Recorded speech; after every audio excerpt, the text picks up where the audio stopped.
Olá, meus amigos.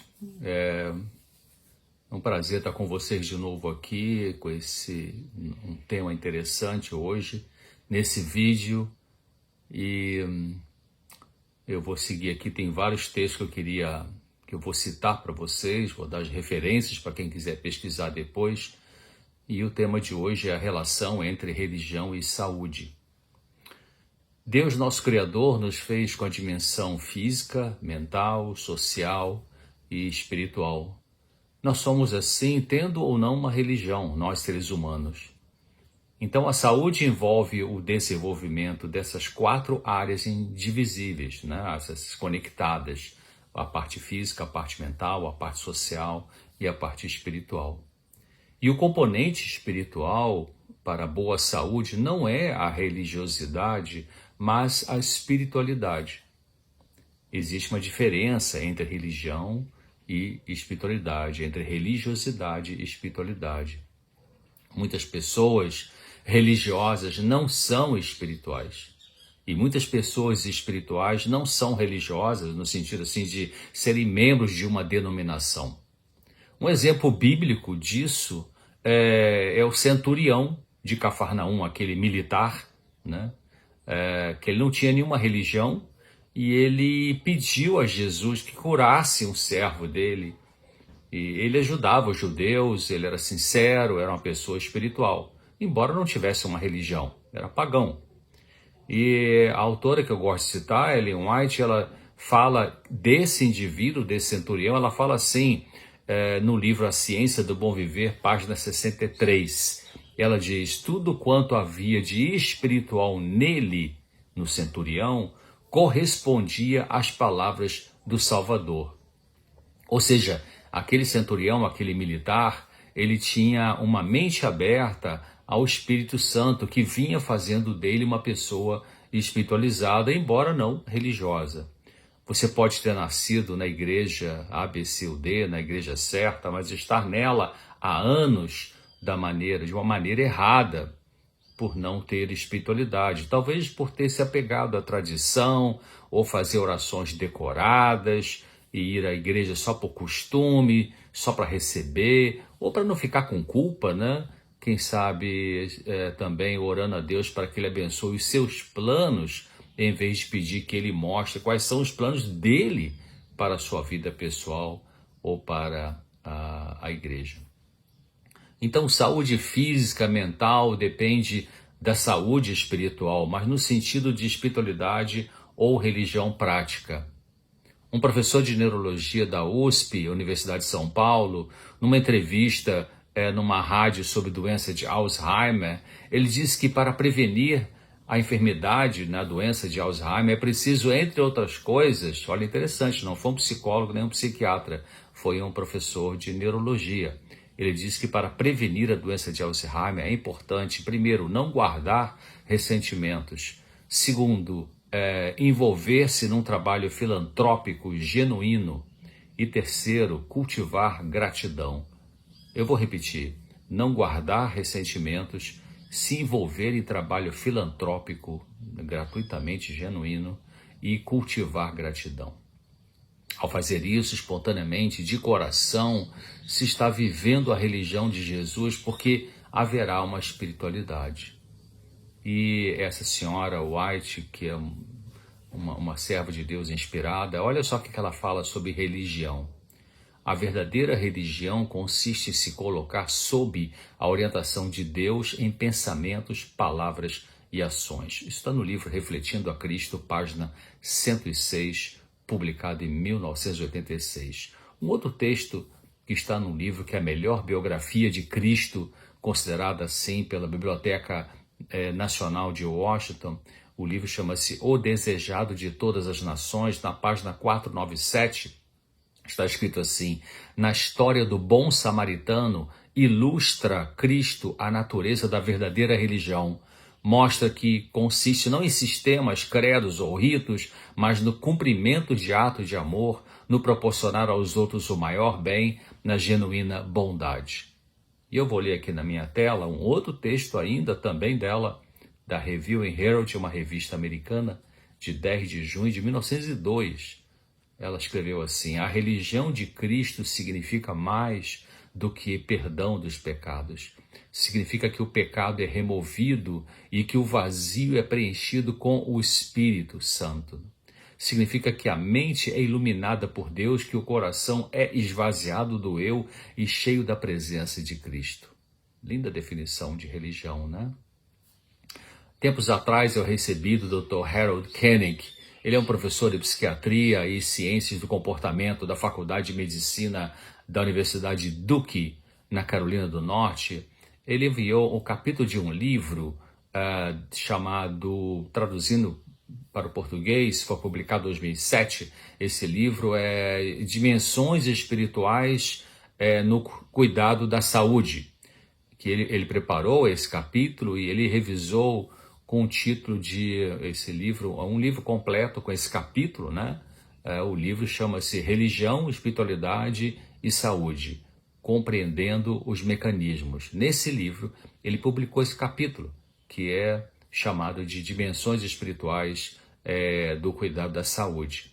Então, ele inicia com comentários sobre a diferença entre religião e espiritualidade. Ele fala de religião como neurose, como ajudadora também no lidar com enfermidades, fala da relação mente-corpo. Ele cita trabalhos científicos sobre como a religião afeta a saúde física e conceitua a religião e a espiritualidade dizendo assim, esse é o Dr. Harold Koenig, da Universidade de Duke, na Carolina do Norte. Ele fala assim: religião envolve práticas públicas e privadas e rituais, crenças e um credo com os pode e os não pode. É orientada para a comunidade e para a responsabilidade. Espiritualidade, por outro lado, diz ele, envolve um questionamento pelo sagrado. Para ser espiritual, deve ter algum relacionamento com o transcendente. Espiritualidade é mais focado no pessoal e individual do que a religião. Um ex-professor de psiquiatria da USP, Universidade de São Paulo, o Dr. Jorge Amaro, ele escreveu num livro dele chamado Psicoterapia e Religião, na página 11, ele escreveu assim: o homem maduro, a mulher, né, o homem, a mulher maduro é espiritualizado. Interessante, né? Então, e o psicólogo, o famoso psicólogo Carl Jung, ele definiu religião dizendo: religião é uma observação cuidadosa e escrupulosa do que Rudolf Otto, ele cita um outro cientista, apropriadamente chamou de luminosum, uma palavra em latim. Isto é, a religião, né, é uma existência dinâmica que não pode ser causada por um arbitrário ato da vontade. Pelo contrário, a religião, constitui uma experiência, a religião e a espiritualidade, né, uma experiência que domina e controla o indivíduo humano, o qual a vive passivamente. Está citado, é uma frase de Carl Jung, citado por Erich Fromm, no livro chamado Psicanálise e Religião, publicado em português em 1966. Você lembra que Jesus, ele disse, certa vez, ele falou assim: vocês não me escolheram, mas eu escolhi vocês e os nomeei para que vocês vão e deem frutos. Não resistir a esse chamado, né, de Jesus produz espiritualidade.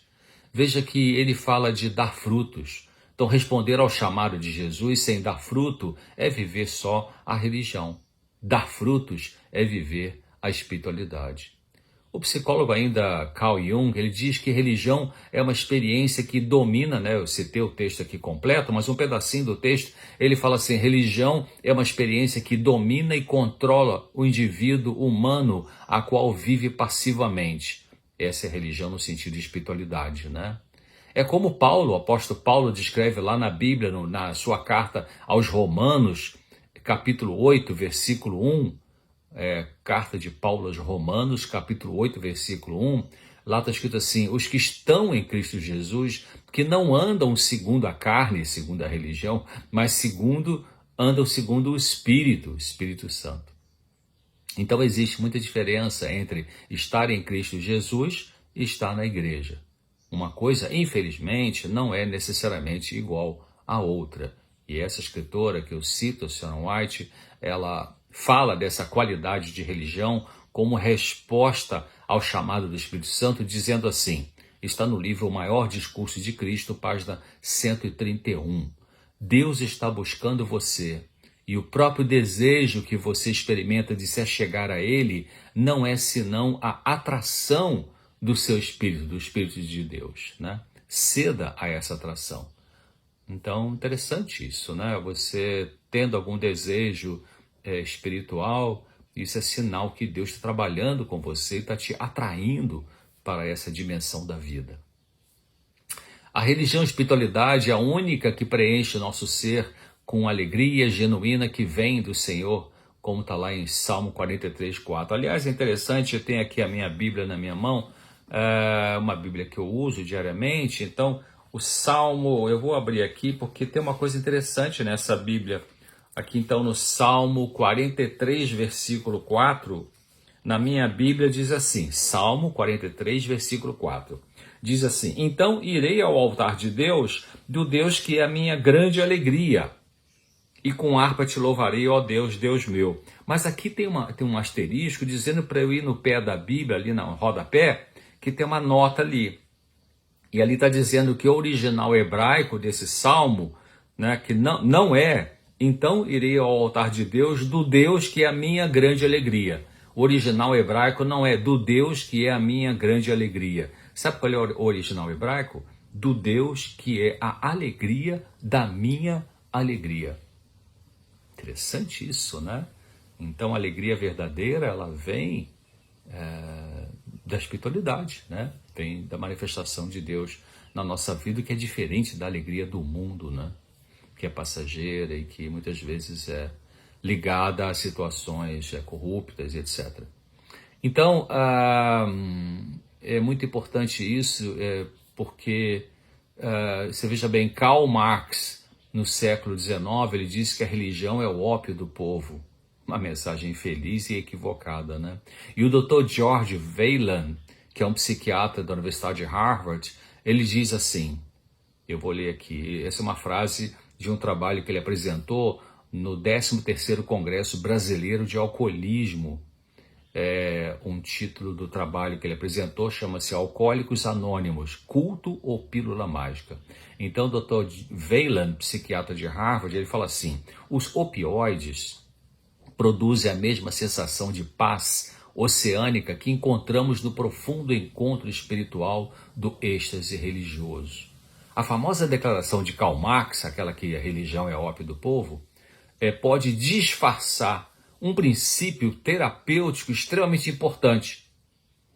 E Dr. George Wayland, psiquiatra de Harvard, termina dizendo: a religião pode realmente oferecer um alívio que o uso de drogas somente promete. Karl Marx estava realmente equivocado. Né? Um sujeito complicado, não trabalhava, vivia dependente da mulher e com as ideias marxistas ligadas ao movimento feminista, e depois eu vou falar sobre isso, que é uma coisa muito, muito difícil, né, de se ver na sociedade. Bom, uma pessoa legalista geralmente sofre com a religião porque ela pode estar vivendo a religião doutrina que oferece só informação, mas não produz serenidade. O Senhor Deus dá um conselho aos legalistas através do rei Salomão. Lembra do rei Salomão lá do Antigo Testamento? Lá no livro de Eclesiastes, não é eclesiástico, é Eclesiastes. No capítulo 7, no versículo 16, Salomão escreveu, inspirado por Deus, assim: não sejas demasiadamente justo e nem demasiadamente sábio, porque te destruirias a ti mesmo. Interessante, vê lá, Eclesiastes, capítulo 7, 16. Só o Espírito Santo é que pode nos tirar do legalismo. O primeiro passo é você admitir que é legalista. O legalista está, às vezes, até sinceramente, mais preocupado com as coisas do que com as pessoas. Eu posso trocar a palavra legalista por pessoas muito rígidas, muito duras, muito severas.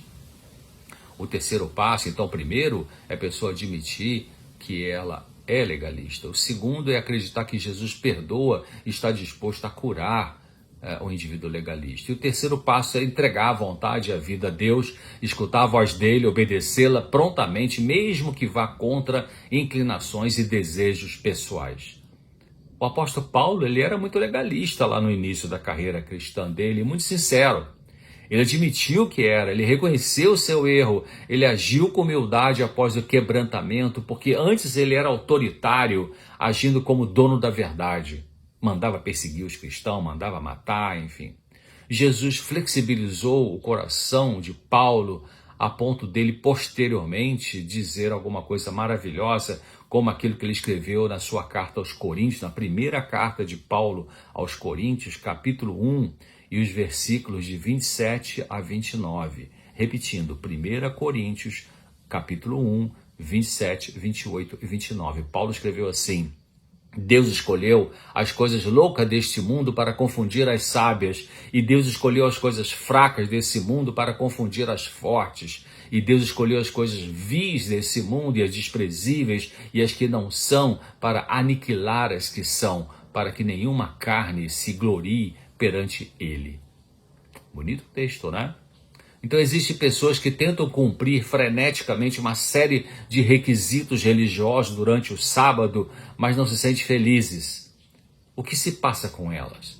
O quarto mandamento, só para fazer um breve histórico, eu falei sábado aqui, né? O quarto mandamento original da lei de Deus, ou também a lei de Deus é também chamada de decálogo, ou também chamada de 10 mandamentos, conforme descritos na Bíblia. O original dos 10 mandamentos, os verdadeiros 10 mandamentos, estão no livro de Êxodo, capítulo 20, né? E foi observado, esses 10 mandamentos foram observados por Jesus quando ele viveu aqui há cerca de 2000 anos atrás, né? Ele guardava o sábado, ele observava o sábado, ele ia na sinagoga no sábado, que é a igreja dele, né, que frequentava na ocasião. Então esse sábado é o 7º dia da criação, é um dia especial, é um dia diferente que Deus, o Criador do universo, abençoou e santificou. Alguns acreditam que Jesus aboliu a lei que fala do sábado, mas a lei que Jesus aboliu foi a lei cerimonial dos judeus.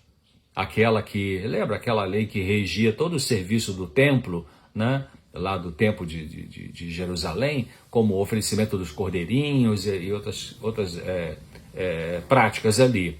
Jesus mesmo, ele afirmou que não veio destruir ou revogar a lei dos 10 mandamentos, mas veio cumpri-la. Onde está isso? Está no Evangelho de Mateus, capítulo 5 e versículo 17. Veja que nos versículos seguintes, Mateus, capítulo 5, versículo 17, e veja que nos versículos seguintes, ele está descrevendo qual é a lei que ele diz que não veio anular, mas veio observar, que é a lei moral, porque ele cita ali alguns desses 10 mandamentos, né, que estão, como eu disse, no livro de Êxodo, capítulo 20. E algumas pessoas também dizem que a guarda do sábado, o 7º dia da semana, é uma coisa só para os judeus. Mas elas estão equivocadas, porque a lei com os 10 mandamentos, cujo quarto mandamento é o sábado, essa lei foi instituída antes que existisse povo judeu. Então, essa lei é para a humanidade toda. Quando Deus criou os seres humanos e todas as coisas do universo, quando Deus criou, ele, né, no primeiro dia fez umas coisas, segundo, terceiro, quarto, quinto, cada dia ele fez vários objetos, ou pessoas, ou animais, enfim, plantas, lua, sol, água, mar, enfim. E no 7º dia ele descansou, ele abençoou esse dia e santificou esse dia. Então, nesse momento que ele fez isso, não tinha judeu nenhum, tinha acabado de criar Adão e Eva ali. Então, a guarda do sábado não é para judeus somente, né?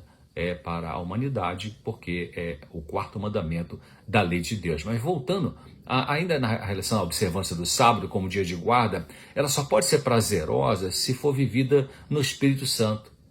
Desse modo, a bênção já está acontecendo com a pessoa, porque a presença desse Deus, o Espírito Santo, é saúde, que pode vir na forma de... Deus pode abençoar você e a mim na forma de uma repreensão, de um apoio, de um conforto, de uma iluminação, de uma orientação, alegria, força espiritual contra a tentação ou contra uma dor, né? e também porque é o poder que move o cristão a ajudar alguém, esse poder de Deus.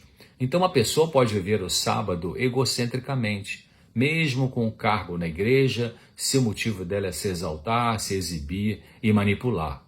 Não é impossível fazer muita coisa na igreja ou na organização denominacional atuando como workaholic, né? Workaholic é a pessoa viciada em trabalho. Né? Isso pode acontecer porque a pessoa pode estar tão viciada em trabalho que é uma forma, né, de fugir de dores emocionais, pessoais ou familiares. Então uma pessoa pode ser viciada em cocaína, em maconha, em álcool e também pode ser viciada em comida, em vestuário, em compras e no trabalho. O drogado busca nos efeitos da droga de escolha o amortecimento da dor emocional e espiritual. Sabia que um dia Jesus deu uma bronca nos religiosos que atuavam na igreja, dizendo, eu vou usar minhas palavras, está no Evangelho de João, capítulo 5, versículos 39 e 40. Vou repetir, João, capítulo 5, versículo 39 e 40. Jesus, nas minhas palavras, Jesus disse assim, vocês ficam tão envolvidos nas atividades da igreja e das instituições da igreja e não querem vir a mim para terem vida. João 5, 39 e 40 diz ali, vocês ficam tão envolvidos nas atividades na igreja e das instituições da igreja e não querem vir a mim para terem vida. Ele, na verdade, Jesus falou, o texto que está ali, original, vocês ficam examinando as escrituras e elas realmente falam de mim, mas não querem vir a mim para ter vida. Ou seja, vocês ficam envolvidos com questões aí administrativas, enfim, as disputas, né, por posição na igreja, e eu fico aqui de lado esperando vocês. Então, se você se envolve com o trabalho na igreja ou nas instituições da igreja como resposta do toque de Deus, então existe alegria. Sem isso, o que tem é obrigação formal, um abuso e canseira. Quando o apóstolo Paulo, escreveu lá em 1 Coríntios, capítulo 9, versículo 16, ai de mim se não pregar o evangelho, eu creio que ele dizia no contexto de, eu não quero perder essa alegria, né? Ai de mim se não pregar o evangelho, eu não quero perder esse prazer, essa satisfação. Igual Jeremias, né? Que disse lá no seu livro Jeremias, no Antigo Testamento, no capítulo 15, versículo 16, ele falou, achando as tuas palavras, Deus, eu logo as comi, e a tua palavra foi para mim o gozo e a alegria do meu coração. Então, será que a prática da religião genuína é suficiente para uma boa saúde mental e emocional? Essa serva de Deus que viveu no século XIX e início do século XX, Ellen White, ela deu a sua vida para o Senhor usar como Ele queria. E olha essa declaração dela, muito linda, que está no livro chamado Conselho sobre Saúde, página 324. Ela fala assim, a religião de Cristo, longe de ser causa de insanidade, é um de seus mais eficazes remédios, porque ela é um potente calmante dos nervos. Eu vou ler, está no livro Conselho sobre Saúde, página 324, e diz assim, a religião de Cristo, longe de ser causa de insanidade, é um de seus mais eficazes remédios, porque ela é um potente calmante dos nervos. Interessante, né? A prática neurótica da religião produz conflitos nos relacionamentos, como quando se usa, né, a religião ou a posição eclesiástica para promover preconceitos, justificar o ódio e agressão, ganhar poder e controle sobre os outros, perseguir, encorajar pessoas a abandonarem ou a evitar métodos diagnósticos e tratamentos médicos e psicológicos necessários. Paulo escreveu lá em Filipenses 4, versículo 13, Filipenses 4, capítulo 4, versículo 13, Paulo escreveu, tudo posso naquele que me fortalece, que é Jesus Cristo, né? Eu até hoje nunca vi um pregador citar o verso seguinte, porque na realidade não termina ali, o pensamento de Paulo não termina no Filipenses 4, 13, segue até o 14, no 13 ele fala, tudo posso naquele que me fortalece. No verso 14 ele fala, todavia, entretanto, né, fizeste bem em tomar parte na minha aflição. Paulo dizia que ainda que ele acreditava que em Jesus ele podia lidar com as aflições pessoais, havia sido muito bom que alguém o tivesse ajudado. E essa escritora inspirada por Deus, ela fala assim: o coração humano anseia simpatia no sofrimento. Eu estou lendo aqui. Esse anseio experimentou Cristo até o mais profundo do seu ser. Na suprema angústia da sua alma, Jesus foi ter com os discípulos com um aflitivo desejo de ouvir algumas palavras reconfortantes daqueles a quem tantas vezes concedera bênçãos e conforto e protegera na dor e na aflição. Isso está no livro Desejado de Todas as Nações, página 486. O Desejado de Todas as Nações, página 486. Quer dizer, então o próprio Senhor Jesus, no seu momento, na sua humanidade, naquele momento de angústia muito pesado, ele sentiu falta de um apoio humano ali para estar com ele naquela situação. Então, só Deus sabe quem precisa de ajuda humana, profissional ou não, para o restabelecimento da saúde emocional e quem pode obter isso só com Ele. Se o Senhor Deus achar que uma pessoa precisa de tratamento profissional, Ele vai encaminhar as coisas para isso acontecer. Se Ele achar que é com Ele mesmo e só, basta a pessoa crer e obterá a recuperação da saúde necessária, a qual pode ser instantânea ou pode ser um processual. Sob inspiração divina, essa escritora Ellen White, ela escreveu que 9/10 das doenças têm origem na mente. Como é que isso acontece? Eu vou citar só apenas alguns exemplos científicos disso que a gente chama de psicossomática, que é o estudo da relação entre a mente e o corpo. Um dos ganhadores do prêmio Nobel em Medicina, anos atrás, mostrou a existência da comunicação entre células do sistema nervoso central e células do sistema imunológico. A doutora Donna Yudeman, da Fundação Biomédica para a Pesquisa do Estresse em Phoenix, Arizona, parece que ela já morreu, ela verificou nas suas pesquisas que pessoas com boa saúde antes do cônjuge morrer, após ficarem viúvas, tiveram uma queda da imunidade, especialmente das funções dos linfócitos B e T, que perdurou essa queda, essa depressão do sistema imunológico, a gente chama isso também, né? Demorou aí uns 6 meses até que o sistema pudesse voltar a funcionar. E foi observado que a esperança era o fator mais importante para manter estados fisiológicos saudáveis diante do estresse causado por perdas significativas. Então, olha a relação da mente com o corpo. Uma mente triste pode produzir uma deficiência na função, um enfraquecimento na função de defesa produzido pelo sistema imunológico. Essa citação está num livro, aliás, num artigo chamado, em inglês é Hope and Immune System, ou seja, a esperança e o sistema imunológico, publicado na revista Stress Medicine, em inglês. Um pesquisador, cientista, pesquisador chamado Ipel, e colegas dele observaram que mulheres que experimentavam alto nível de estresse tiveram mais rápido encurtamento dos telômeros em suas células.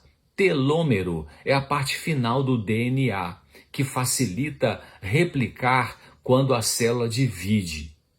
Então, em cada divisão celular, o telômero encurta, e quando ele acaba, não há mais divisão e a célula morre. Ou seja, quanto mais curto é o telômero lá no seu DNA, menos tempo de vida você tem pela frente. Os estudos mostraram que nas mulheres estressadas, o encurtamento do telômero produziu um envelhecimento das células 10 anos mais rápido do que nas mulheres menos estressadas. Então vejo essa relação sobre a saúde física e a saúde mental. E essa autora, Ellen White, ela escreveu dizendo assim: grande parte das doenças que afligem a humanidade tem a sua origem na mente e podem ser curadas apenas pela restauração da mente à saúde. Está no livro Conselho sobre Saúde, página 349. E o Dr. Benson, Herbert Benson, médico clínico de Harvard, ele disse num livro dele publicado em português, chamado Medicina Espiritual, Dr. Herbert Benson, ele é o diretor do Instituto de Corpo-Mente da Universidade de Harvard, Esse livro foi publicado em 1998 pela editora Campos. Ele fala assim: as emoções possuem um papel muito mais crucial em nossa fisiologia do que a maioria de nós pode compreender. Ou seja, as emoções, os sentimentos influenciam muito a maneira como o corpo funciona. E muitos médicos tratam pessoas olhando somente o aspecto físico das queixas, sem procurar entender a dimensão emocional do paciente.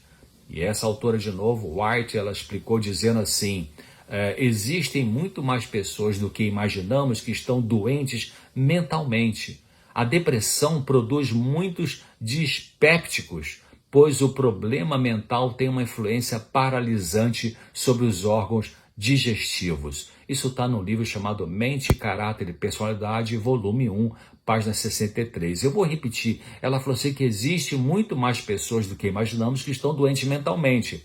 E ela cita um exemplo aqui, dizendo assim: a depressão produz muitos dispépticos. O que é dispéptico? A pessoa que tem dificuldade para digerir os alimentos. E ela diz que o problema mental tem uma influência para... O problema mental pode ser ansiedade, tristeza, angústia, enfim. Tem uma influência paralisante sobre os órgãos digestivos. Olha só, mais uma vez uma citação aí. E também o doutor, essa citação dela que mostra a relação mente e corpo, né? O doutor Jim Ornish, ele é um cardiologista, professor da Universidade da Califórnia em São Francisco. Em um de seus livros, ele comentou que as pessoas com ataque cardíaco têm risco de morrer dentro de 6 meses, 4 vezes mais se permanecerem deprimidas e sozinhas. E na Universidade Case Western Reserve estudaram 10 mil homens casados, uma amostragem grande, 10 mil homens casados, e encontraram que nessa pesquisa que aqueles homens que responderam sim à pergunta: sua esposa expressa amor a você? Os que responderam sim tiveram significantemente menos angina, menos dor no peito. Está no livro do Dr. Ornish, muito interessante, chamado Amor e Sobrevivência, na página 32, na página 33. Então, é muito importante para o cristão e todas as pessoas aprenderem a lidar com as suas emoções. Se ensina tanta coisa, né, para criança: balé, natação, espanhol, inglês, além das matérias convencionais, né, de matemática, português, geografia e tal. Você já viu alguma escola que ensine as crianças ou os jovens sobre como lidar com as emoções? Eu ainda não vi. Então veja o conselho dessa autora, né, Ellen White. Ela fala assim: animai a expressão de amor para com Deus e uns com os outros. A expressão de amor.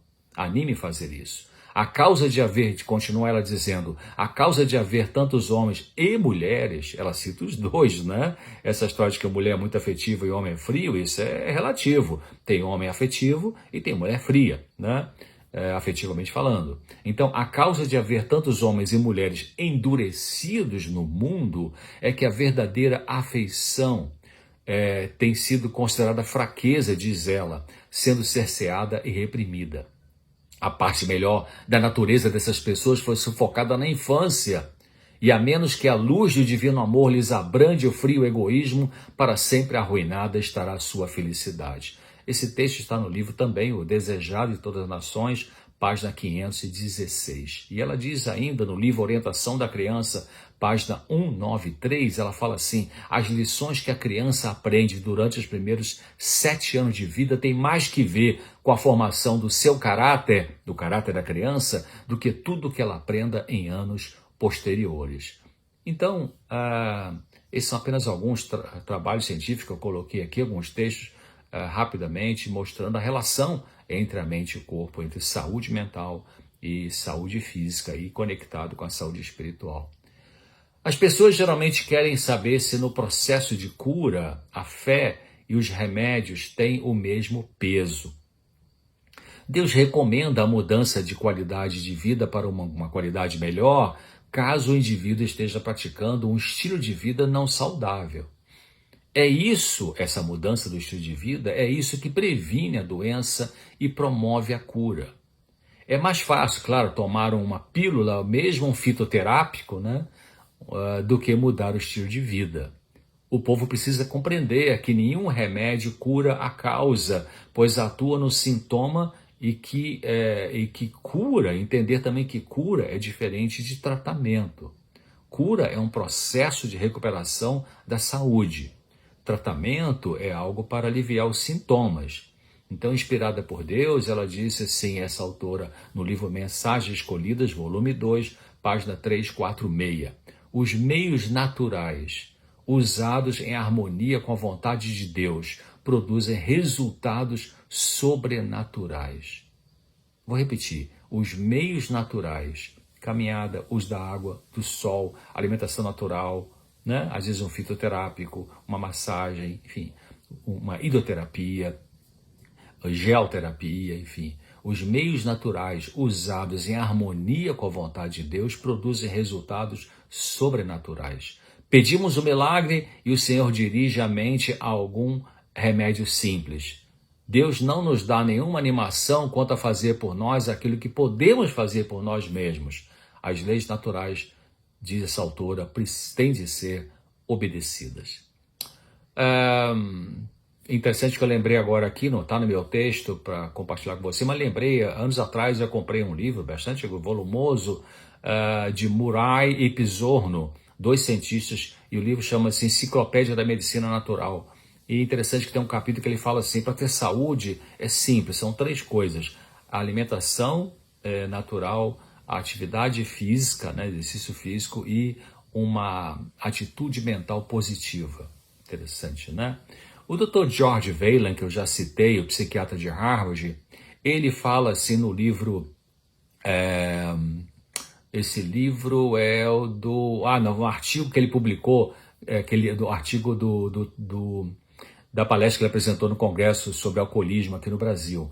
Então ele fala assim, em crises graves, as epifanias espirituais e o lançamento espontâneo de endorfinas do cérebro entram de mãos dadas para propiciar o alívio da dor. Resumindo, Deus entra pela ferida. O Dr. Ornish, esse cardiologista da Universidade da Califórnia, em São Francisco, ele diz assim, no livro Amor e Sobrevivência, página 24. Dor e sofrimento não são a mesma coisa. Cura é quando a doença física melhora de forma mensurável. Restabelecimento é o processo de se tornar um todo. O restabelecimento pode acontecer mesmo quando a cura não é possível. Eu vou repetir. O restabelecimento pode acontecer mesmo quando a cura não é possível.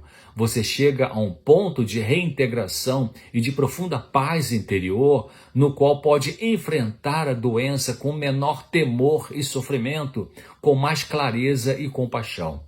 Embora a cura seja maravilhosa quando ocorre, o restabelecimento é geralmente mais significativo, porque nos leva ao lugar onde se está mais livre do sofrimento. Eu me lembro que eu estudava nos Estados Unidos e acompanhava o Dr. Sang Lee, e era um médico americano, coreano, e uma vez ele me convidou para visitar um capitão, parece que um capitão, um coronel do exército da Coreia, que estava nos Estados Unidos se tratando com ele, estava com câncer terminal, e fomos visitar esse militar, e realmente a coisa mais importante é que esse militar finalmente se rendeu a Deus, se entregou a Jesus, então ele passou a ter paz, a ter serenidade, mesmo tendo um câncer que não teria cura.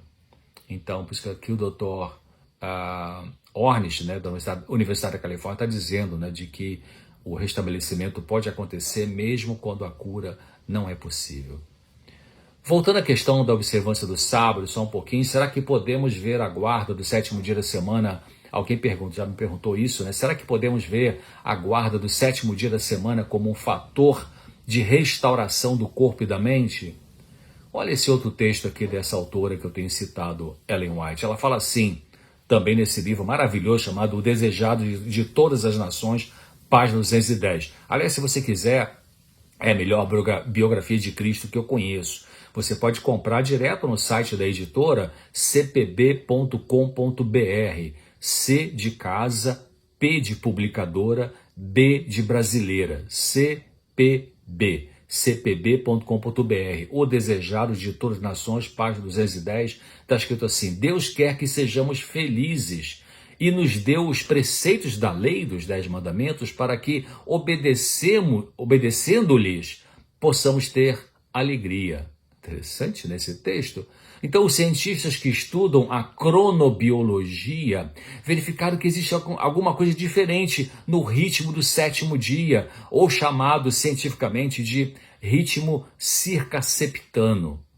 E que esse tipo de biorritmo pode revelar que os organismos precisam de uma certa pausa como um estímulo para seguirem vivendo.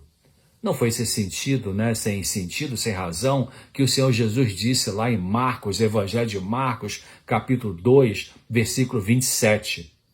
O sábado foi feito, Jesus falou assim, o sábado foi feito por causa do homem, e não o homem por causa do sábado. Ao desligarmos do trabalho convencional e concentrarmos nossa mente somente nas coisas divinas, no sábado, nas coisas espirituais, o nosso corpo é restaurado, a nossa mente é restaurada, porque eu acredito que há uma manifestação restauradora diferente nesse planeta, no 7º dia. Quando Gênesis, capítulo 2, versículo 3, afirma que Deus abençoou o 7º dia, a referência é o que existe em sua criação, as plantas, os animais, o ser humano. Então, algo diferente acontece nesse dia em nosso corpo e nossa mente para nos restaurar, se você permite, se você quer que Deus te ajude. Você pode pensar em como o sábado pode ajudar o crente, aquele que acredita, a reorganizar pensamentos e emoções. Uma resposta é: se o observador do sábado se entrega a Deus plenamente no dia a dia, ao chegar o sábado, ele escolherá os pensamentos que vai nutrir nesse dia especial de restauração física, mental, social e até social e espiritual. A liberdade será vivida quando ele pensar os pensamentos aprovados por Deus para o sábado, pois preste atenção nisso que eu vou dizer, a verdadeira liberdade é uma total submissão e obediência à vontade do Deus Criador.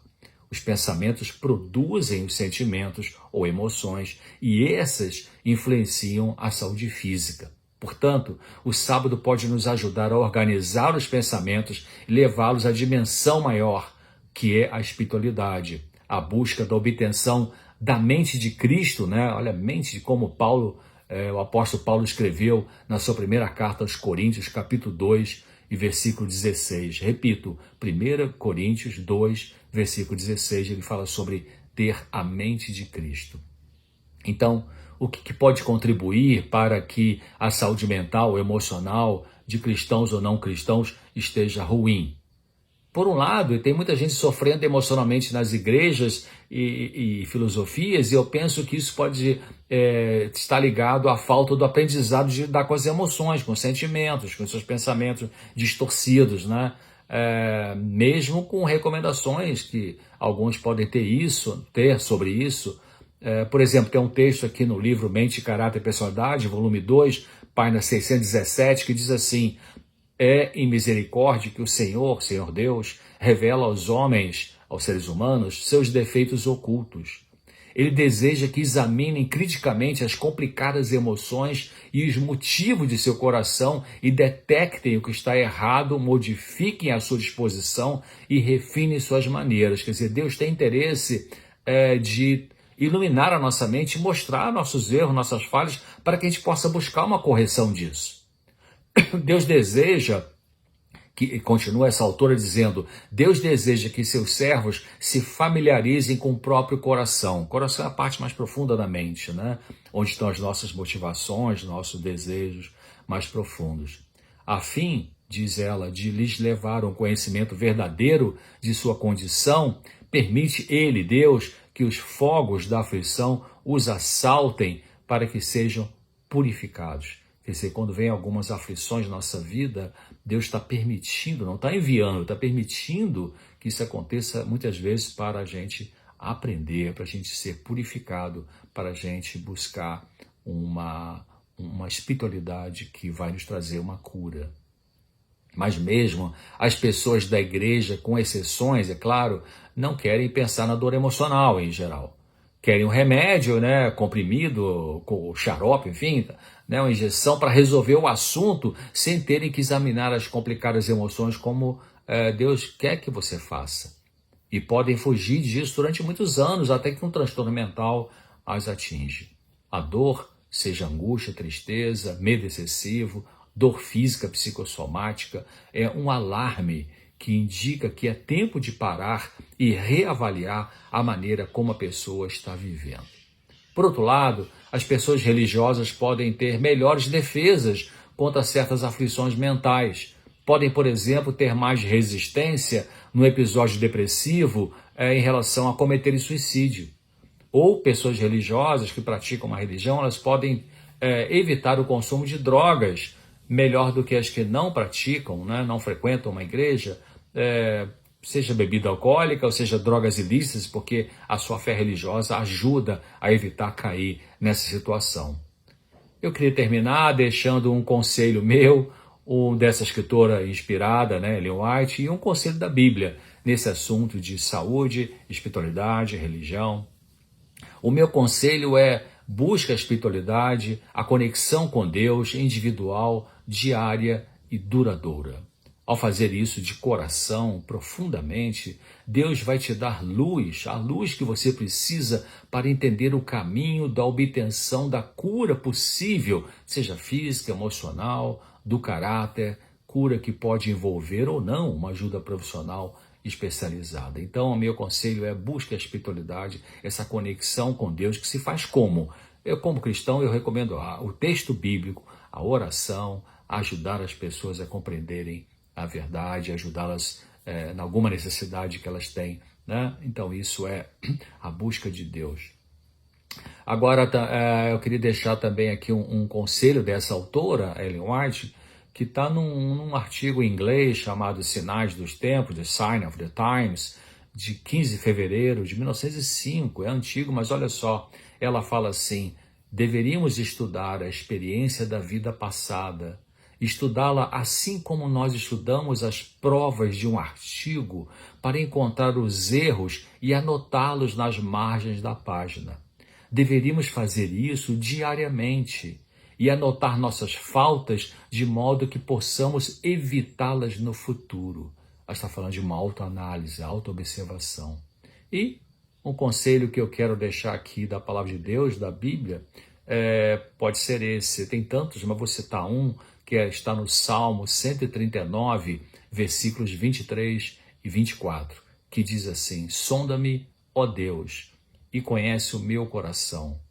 Prova-me e conhece os meus pensamentos, e vê se há em mim algum caminho mau, e guia-me pelo caminho eterno. Salmo 139, 23 e 24. Era isso que eu queria compartilhar hoje com vocês. Fique com Deus. Até o próximo vídeo.